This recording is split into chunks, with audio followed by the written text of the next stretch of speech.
What's up, guys? Today we're really going over a build that turns GM Nightfalls into just straight up the playlist strikes. I can't even tell the difference between patrol and doing GMs with this build. It's just too much fun, incredibly effective, and something you must try if you have not yet this season. This build's gonna be kind of an old build but now adapted to Prismatic. And I'm going to be still showcasing the old version of the build because I think it's still worth doing. And yeah, just look at this gameplay. This is 30 under in a GM. Just one-hitting champions, instantly getting your melee back. And yeah. So these builds are going to revolve around the Paragon Greaves, where all shoulder charge abilities, Seismic Strike, Hammer Strike, or Shield Bash, they'll increase damage while activated in air. Damaging mini-bosses, tormentors, or champions with your shoulder charge refunds your melee. And this build has kind of been around for a while with Void, but in this video we're also going to be adapting it to Prismatic. So looking at the damage with the Hammer Strike, which you can use on Prismatic, it's going to hit for these numbers right here, roughly 39,000, and it will make the target scorch and potentially ignite them if you kill them. But now with the Paragon Greaves, as long as we're airborne when we shoulder charge, it takes quite a while to proc sometimes. This is going to be 11x increase to our shoulder charge damage. On Prismatic, we can also combo it with Knockout by just getting any enemy low health to proc Knockout for 7 seconds. This will be a 50% buff or 1.5x. Then we also have Dominance to allow our Suppressor Grenade to weaken, just in case if you don't have a teammate using a different debuff. Also, Suppressor Grenades is going to be great for champions. That's going to be a 15% weaken. We have Courage to make our shoulder charge do more damage when the enemy is affected by Darkness debuff, so we can use Diamond Lance or the Lash. I kind of prefer Diamond Lance right now. It's going to be on a way shorter cooldown and just be all around really good for Ackler.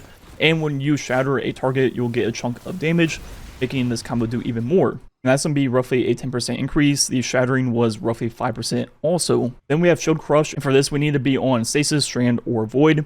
I prefer Glacial Quake or Twilight Arsenal for GMs, depending on if you want Ackler or just single target damage. And now with all that stuff going on with Shield Crush, it's going to go up to these numbers right here. Shield Crush is going to be a 25% increase. And finally, the last thing you could do is use Transference from the artifact to increase your melee damage while Transcendent, and this will be a 10% increase. So the total damage increase we can get for our shoulder charge is 27.7x, taking the total damage potentially to over 700,000, which is quite a lot for a melee that you instantly get back on hit. And the older version of the build, which is still fantastic, is on Void using Bastion and Bulwark and the Weaken Grenade once again. This shoulder charge does the same base damage, but the chunk that is the melee is a little bit higher, so that's going to be the thing that scales.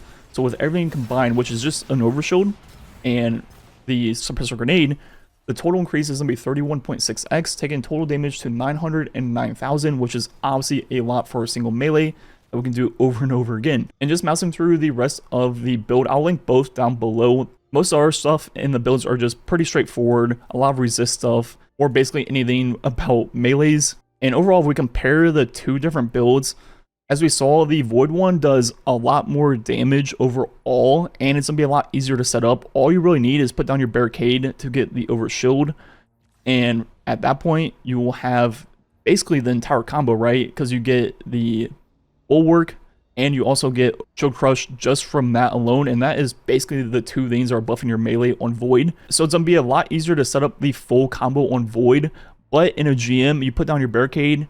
Let's just say you get hit by like one thing, it might rip your entire Overshield off, and once you don't have your Overshield, you lose the entire combo instantly. Compared to Prismatic, while there's a lot of different things that you need to get to the full combo, what I found in GMs, as long as you're like 30-ish under, because obviously your light level will scale your damage in the GM, but while I was 30 under, as long as you had one of the things going on Prismatic, it was still enough to one-hit the champions. So if you had Knockout procced, it would one hit. If you had an Overshield, it would one hit. So you didn't really need the full combo at all times to be able to one hit. As long as you just had like one of these buffs, it was enough.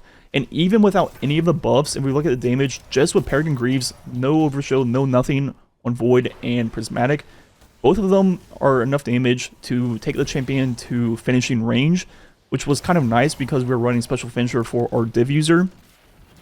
So even without any of the combos going on, just with Paragon Greaves, is already enough damage to basically kill the champion by just simply finishing them.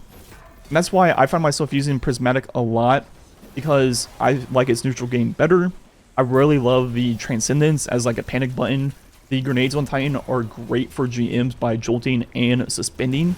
They're going to be able to take care of all 3 champions by stunning Unstoppable, stunning Overload, and then also just suspending barriers. That way you can go kick them and kill them without them putting up their shield. So Transcendence is just like a great utility option for GMs and helps you get out of sticky situations. Whereas on Void, although the combo is a lot simpler and does more damage overall, it is on a higher cooldown with your barricade. And if you simply put down your barricade and they rip off your overshield right away, you're kind of just stuck and have to wait or try to hide behind the barricade and let it fill back up. But overall, it's more high risk, high reward. While in Prismatic, I think more often than not, you're going to have one of the multiple buffs that we showed off, which will allow you to one-hit the champion. Another thing about Prismatic is, while both subclasses have Twilight Arsenal, which is going to be the best for like boss damage, you do have other choices of supers on Prismatic. I was using Glacial Quake for a while to take care of like the Wyverns and things like that. We ended up eventually changing it off and using just blinding GLs, and I swapped to Twilight Arsenal also to take care of the boss and make it a little bit quicker. But overall, what we were doing a lot throughout the week was Flesh was on Void Titan and I was on Prismatic, and it was kind of like nice to just have both, having access to the high damage of the Void combo, then myself for like the panic, get out of jail free card of Transcendence on Prismatic. And overall, you definitely don't need like multiple Titans doing this in your fire team. One would be more than plenty. I actually think this might be one of the worst GMs to use this build, because the Hobgoblins that are barriers are definitely the hardest part to take care of on this build, because the boss is like right there next to them and there's 4 of them. So it's really risky going out there and trying to kick them.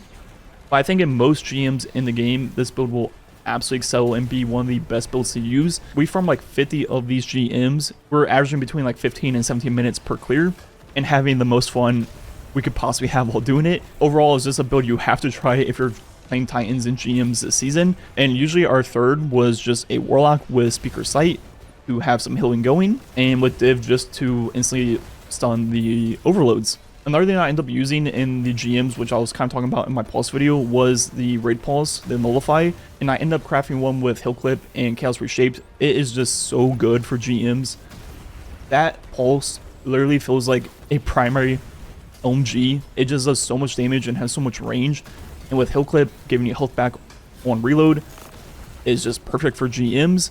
Then the passive 35% increase of Chaos Reshaped is also just a perfect perk for GMs.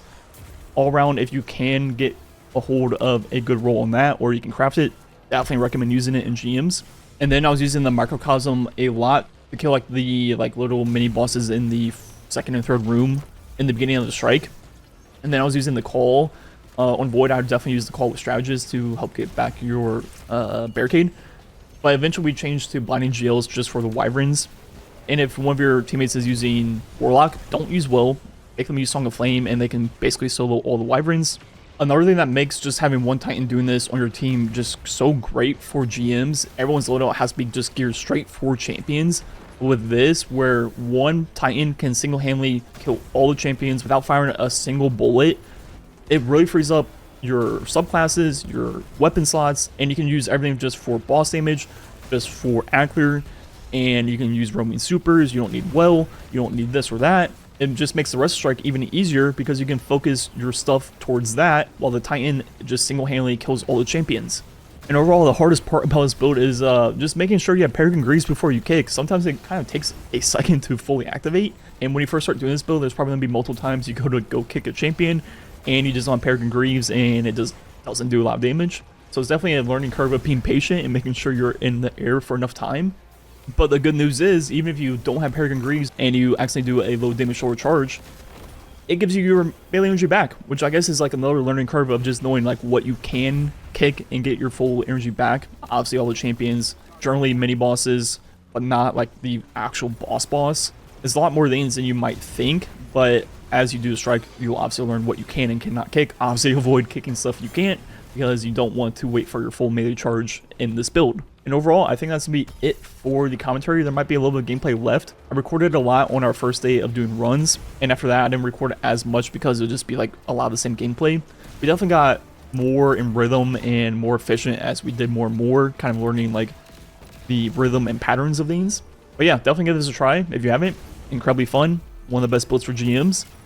Like usual, thanks for watching. Catch you guys next time.